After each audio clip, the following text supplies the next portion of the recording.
Hello, everyone. This is my phonics lesson. Um, we are going to be working on consonant digraphs today. And first of all, I'm going to start my lesson by reviewing.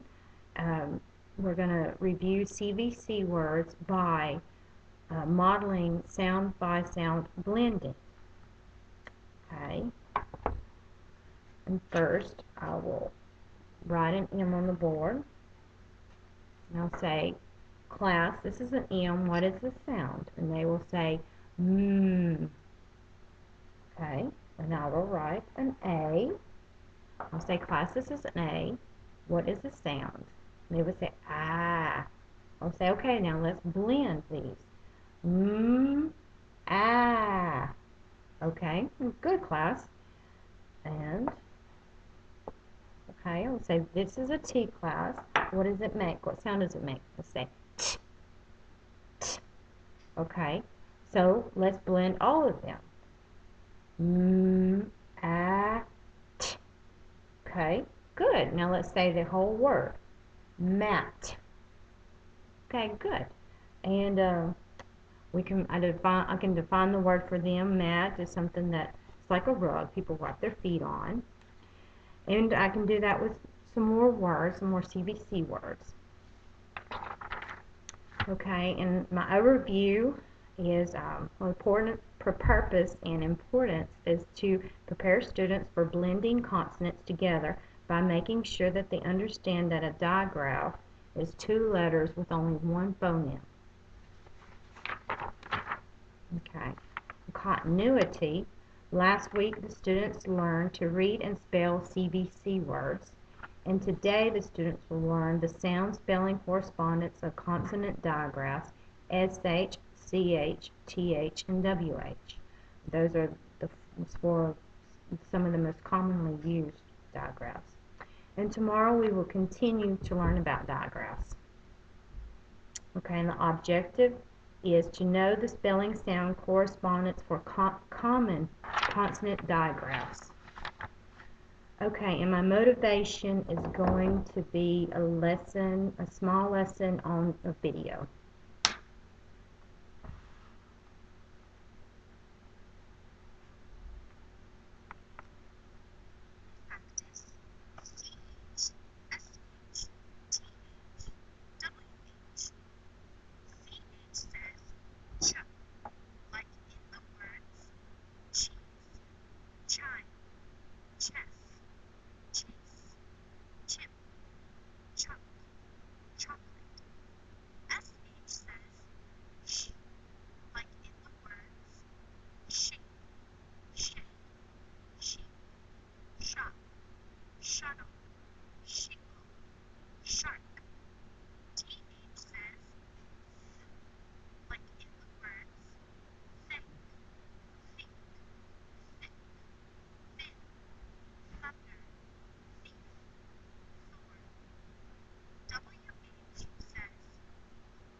Okay.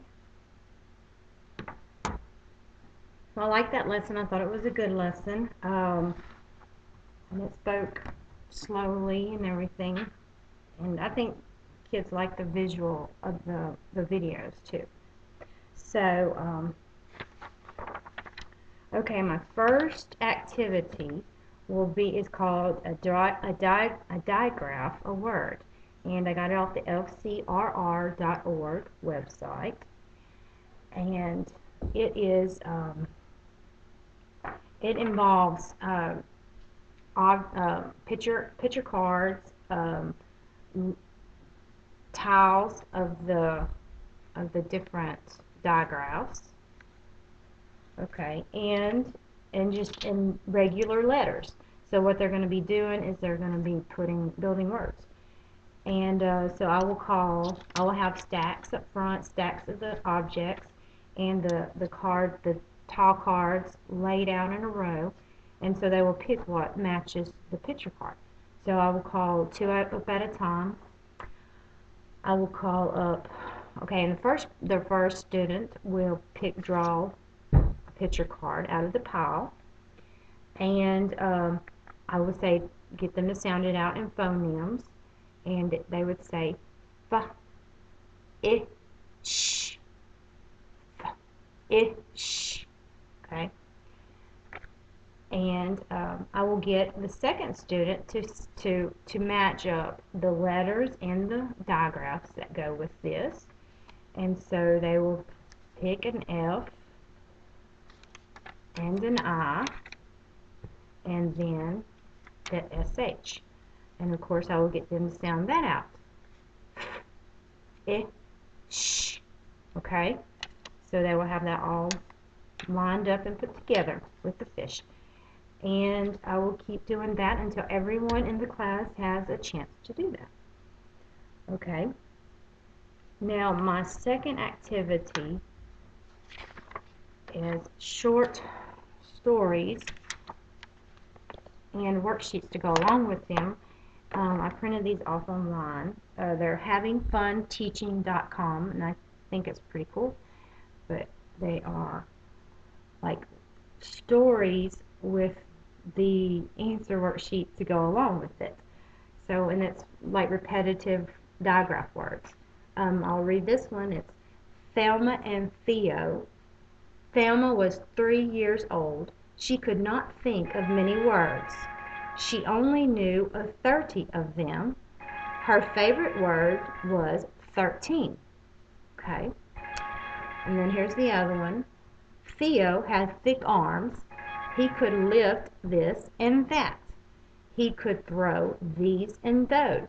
He was stronger than his dad. Okay, and go over to the worksheets, and I'll give each student a copy of these so they can read along with me, and then I can put this up on give them a chance to work on this independently, and then later we could put it on the projector screen and all do it together. But it's comprehension also. So it's how old is Thelma, and it gives the answer choices. How many words does Thelma know? And it asks them about the story, plus it rehearses them with the digraph words. And I have one for CH and the SH. And then also the worksheets to go along, and I have WH also. So I really like these.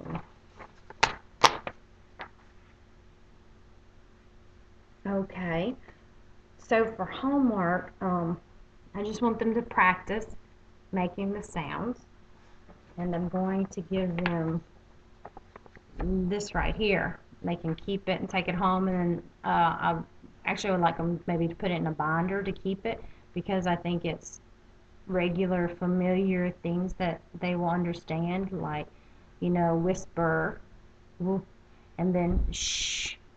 All kids understand that, and then the ch ch ch, of course, with the choo-choo train. And so they can take this home, and then get a mirror and practice saying the sounds.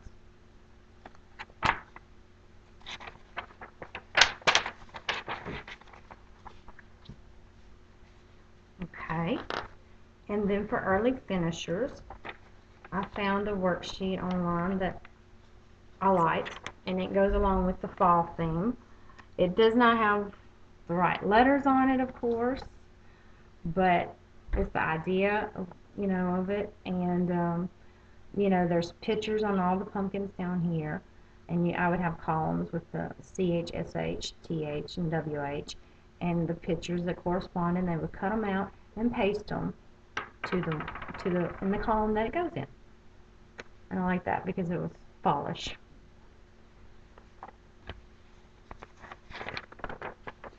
Okay, and now for the special needs.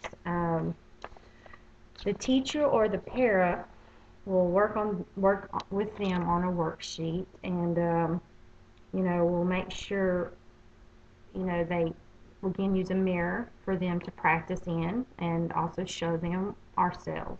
Practice the sounds, and if it makes a vibration in the throat, or where the tongue goes, or how the lips move. And I have this worksheet, and it's more of a basic worksheet. It has the digraphs up here, and they match them with the pictures. So they're only working with the digraphs. They're not working with the whole word, so that may be helpful for them to know, for them to practice first. And so we'll just assess from there, where they're at. And pretty much the same thing with remediation is put them in small groups and give them this sheet, because first we can see where they're at with this and what they're having trouble with. If they're having trouble hearing the sound or what, and let them practice. We can practice. The teacher will go along with them with this, and they can work together in a small group to help each other. Okay, and for the English language learner, the teacher will go over sounds, especially the SH, because the SH does not exist in the Spanish vocabulary. The student may say s or mix it up with ch. Let them use a mirror to practice too, because that's something that they will probably have to really understand the movements of the mouth and the chin and all that stuff in order to get it, because it's probably not a sound thing. It's just they're going to have to practice. They're going to have to know how your mouth and stuff is going to go in order to make these sounds. So and for enrichment,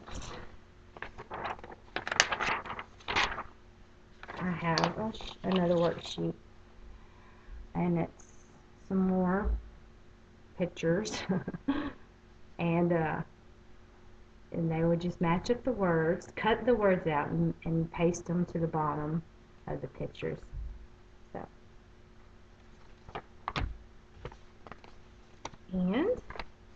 And that will be. I think I missed my closure. I totally went right by my closure. So for my closure, now closure is just like the video from the very beginning, except for it's in a song. So I thought that it being the closure, the students would be more familiar with it and they could sing along. So I'll play that for you.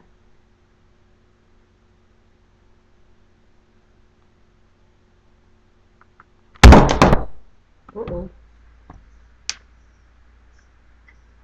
Now, hold on, y'all. I'm sorry.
Okay. So that was my closure, and like I said, I liked it because it's just like the the motivational video, except it's in song, and I think that kids do well when stuff is put to song. So hopefully the whole class could sing that together. And so that is the end of my lesson. Thank y'all.